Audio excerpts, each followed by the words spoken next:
मुजफ्फरनगर में समाजवादी पार्टी में रहते हुए विभिन्न पदों पर काम करने वाले वकील एलावत उर्फ गोल्डी हमारे साथ है। गोल्डी अभी तक समाजवादी पार्टी मुजफ्फरनगर के जिला महासचिव थे। हालांकि पिछले दिनों कार्यकारिणी भंग हुई तो अभी कार्यकारिणी का गठन नहीं हुआ है, लेकिन गोल्डी एलावत लगातार समाजवादी पार्टी के लिए काम करते हैं। लगभग पिछले 20 से 22 साल से गोल्डी एलावत समाजवादी पार्टी में है। तब भी वो समाजवादी पार्टी में थे जब 2013 में दंगे हुए थे, और क्योंकि जाट समुदाय से आते हैं, जाट समाज नाराज थे, लेकिन उसके बावजूद भी गोल्डी एलावत के में मुलायम सिंह यादव और अखिलेश यादव के प्रति कोई बदलाव नहीं आया।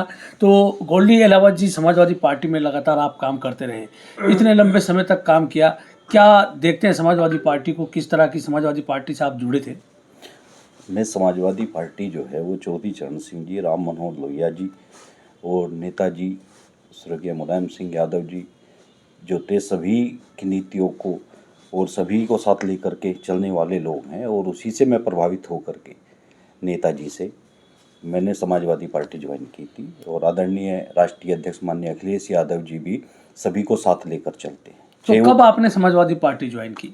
मैंने 2008 में समाजवादी पार्टी ज्वाइन की थी।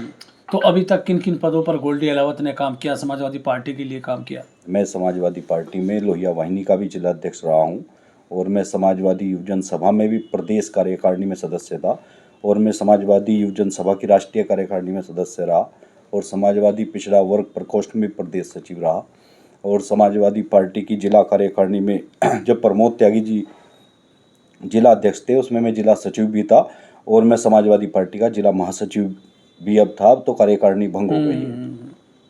तो किस तरह देखते हैं 2027 में अखिलेश यादव का जो मिशन पीडीए का है, उसमें क्या आप अपनी भूमिका निभाएंगे, और अखिलेश यादव के पीडीए फार्मूले को किस तरह आप देखते हैं?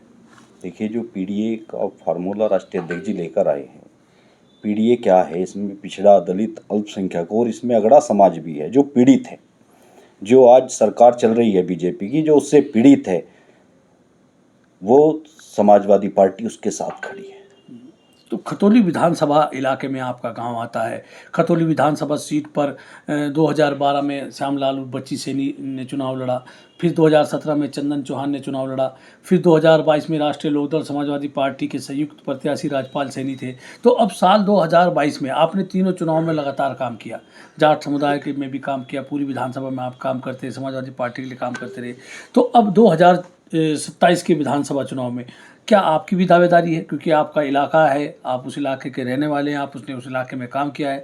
तो 2027 की विधानसभा चुनाव में क्या गोल्डी एलावत की भी दावेदारी खतौली पर होगी? मेरी दावेदारी है खतौली विधानसभा पर, और मैं राष्ट्रीय अध्यक्ष से मिला भी हूँ लखनऊ, अखिलेश यादव जी से। अखिलेश यादव जी से, और मेरी दावेदारी है, और मैं खतौली विधानसभा पर चुनाव लड़ना चाहता हूँ, और मेरी पूरी तैयारी है।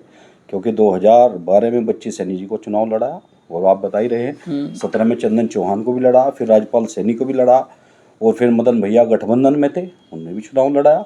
कहीं ना कहीं खतौली विधानसभा की जनता की एक मांग है कि यहाँ पर स्थानीय आदमी होना चाहिए। मतलब आप ये कह रहे हैं कि बच्ची सैनी भी खतौली विधानसभा इलाके के रहने वाले नहीं थे, बुढ़ाना विधानसभा शाहपुर में उनका है। चंदन चौहान भी खतौली विधानसभा के रहने वाले नहीं है, राजपाल सैनी भी खतौली के नहीं है, मदन भैया भी नहीं है। तो आप मानते हैं कि समाजवादी पार्टी के कार्यकर्ताओं को, खतौली विधानसभा की जनता को ये दर्द है कि बाहरी प्रत्याशी आके चुनाव लड़ता है? हालांकि विक्रम सैनी उसी इलाके के माने थे, लेकिन भारतीय जनता पार्टी के प्रत्याशी रहे।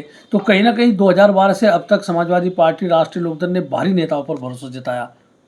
स्थानीय आदमी की मांग कर रहे हैं खतौली विधानसभा के जो लोग हैं, वे चाहते हैं कि हमारी विधानसभा का आदमी होना चाहिए। यहाँ जो भी आदमी चुनाव लड़ा है आज तक, वो सब बाहरी लोग चुनाव लड़े। हालांकि सब लोग सम्मानित है हमारी पार्टी से जो चुनाव लड़े हैं। ऐसा नहीं है, चाहे श्यामलाल बच्ची हो, चंदन चौहान तो अब छोड़कर चले गए पार्टी को, चाहे राजपाल सैनी हो, और मदन भैया गठबंधन में लड़े, लेकिन अब वहाँ की जनता की जो आवाज़ है, जनता की जो मांग है, वो यही है कि स्थानीय आदमी होना चाहिए। तो क्या आपके समीकरण है? किस समीकरण के आधार पर आपने अखिलेश यादव से कहा कि मुझे पार्टी चुनाव लड़ाए? भाई इतना लंबा अनुभव, 20 साल से आप पार्टी में हैं, तो अखिलेश यादव को क्या भरोसा देंगे अपने पार्टी के राष्ट्रीय अध्यक्ष को कि वो आप पर भरोसा करें, खतौली से आपको लड़ाए? देखो, ऐसा है, हमने राशिद भाई सबको चुनाव लड़ा है, सब लोगों को, मतलब उस इलाके की नस-नस से वाकिफ है, हमने सबको गाँव से चुनाव वाकिफ लड़ा है। और हमने अब सांसद जी को भी चुनाव लड़ा है। 2024 का जो लोकसभा का चुनाव था, तो वहाँ पर जानसठ की जिम्मेदारी हमारे पर थी, तो खतौली विधानसभा में हमने वहाँ पर उन्हें भी चुनाव लड़ा है।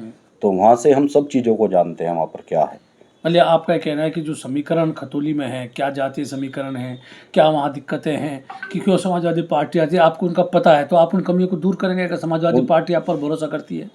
उन सारी कमियों को हम दूर करेंगे। वहाँ सबसे बड़ी बात तो जो जनता की मांग है वो स्थानीय की है कि स्थानीय आदमी यहाँ पर होना चाहिए, जो आदमी अपना काम लेकर के चला जाए उनके पास। क्योंकि जो बाहरी लोग हैं, जो वहाँ पर अब एमएलए हैं मदन भैया, वो हफ्ते में 1 दिन आते हैं। अब आदमी कहाँ जाए, मतलब खतौली के लोगों को दर्द है कि अपने विधायक के पास कहाँ जाएं? कहाँ जाएंगे? हफ्ते में 1 दिन आते हैं तो आदमी कहाँ जाए काम लेकर के। तो कहीं ना कहीं वहाँ के लोगों की जो मांग है वो यही है कि स्थानीय आदमी होना चाहिए, और वहाँ की जो परिस्थिति है उससे हम वाकिफ़ हैं राशिद भाई। हम वहाँ स्थानीय हैं तो हमें वहाँ की सारी चीज़ों का पता है क्या है।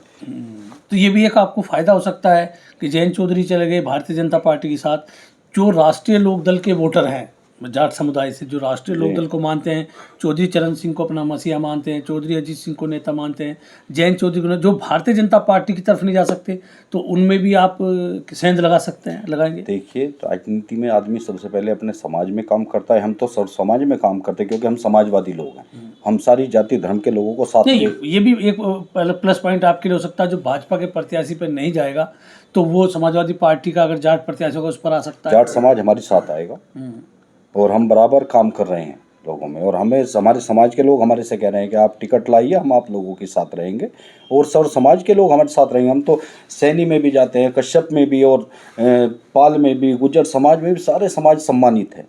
चाहे कोई सा भी समाज हो, सर्व समाज के लोग आज समाजवादी पार्टी के साथ खड़े हैं।